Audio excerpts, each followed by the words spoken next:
अखण्डमण्डलाकारं व्याप्तमेन चराचरं तत्पदं दर्शितं येन तस्मै श्रीगुरुवे नमः।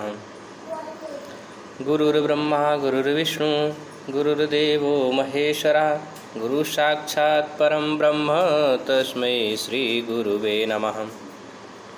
ध्यानमूलं गुरुर्मूर्ति पूजामूलं गुरुपदं मंत्रमूलं गुरुर्वाक्यं मोक्षमूलं गुरुकृपा।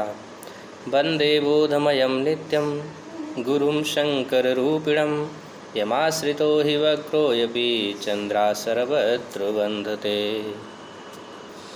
वन्दो गुरुपदकञ्ज कृपा सिन्धु नररूप हरि महामोहतम पुंज जासु वचन रविकर निकर।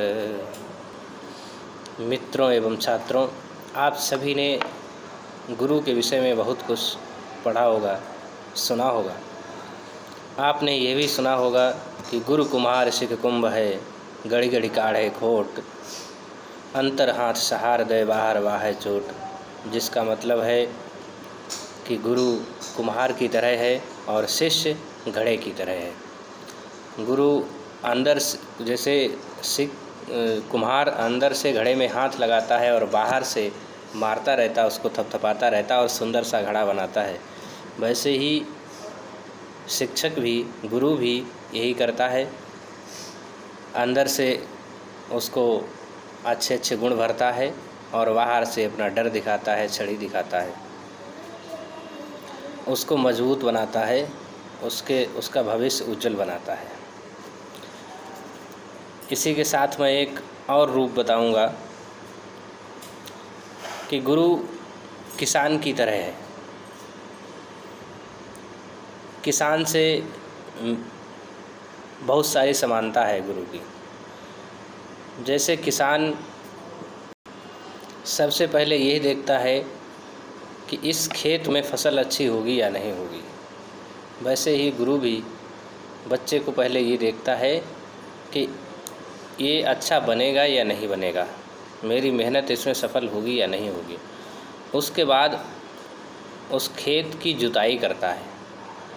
उसी तरह से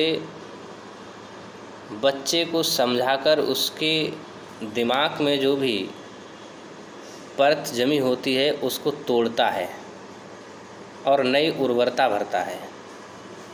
जैसे किसान ज़मीन में उर्वरता लाता है, वैसे ही गुरु भी बच्चे के मस्तिष्क में उर्वरता लाता है, उसको तेज बनाता है। उसके बाद भी अगर कोई कमी रह जाती है तो उसमें खाद लगाता है, पानी की व्यवस्था करता है। उसी तरह से शिक्षक को भी यदि बच्चे में कोई कमी है तो उसमें पेरेंट को बोलता है कि इसके लिए इस प्रकार की किताबें इसको पढ़ाइए, ऐसी व्यवस्था इसकी कर दीजिए, और एक्स्ट्रा क्लास लगवाता है, तो जिससे कि बच्चा जो है उसमें तीव्रता आ जाए और जल्दी सीख जाए। उसके बाद किसान जो है एक अच्छा सा बीज डालता है खेत में। उसी तरह से शिक्षक भी बच्चे के दिमाग में अच्छी बातें, अच्छे गुण भरने की कोशिश करता है। एक अच्छा बीज बोता है जो भविष्य में अच्छा पेड़ खड़ा होगा और उसका भविष्य बनाएगा। जैसे ही खेत में बीज अंकुरित होता है और फिर किसान की जिम्मेदारी और ज़्यादा बढ़ जाती है कि कहीं पास पड़ोस से कोई बकरी आकर के ना खा जाए, इसलिए वो खेत के चारों तरफ कांटे इत्यादि लगा देता है, उसको तार इत्यादि लगा देता है, जिसको गांव की भाषा में कहते हैं बिरवाही कर देता है खेत की।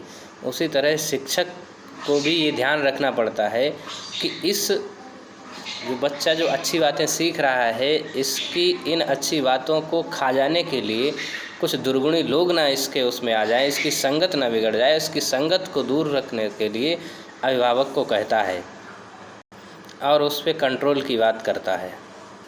उसके बाद जब फसल तैयार होती है तो फसल तैयार होने पर वो बीच बीच में किसान क्या करता है कि एक वाली से कुछ, जैसे गेहूं है तो एक गेहूं की एक वाली तोड़ी और उसने देख लिया कि गेहूं के दाने मजबूत हो गए या नहीं हो गए।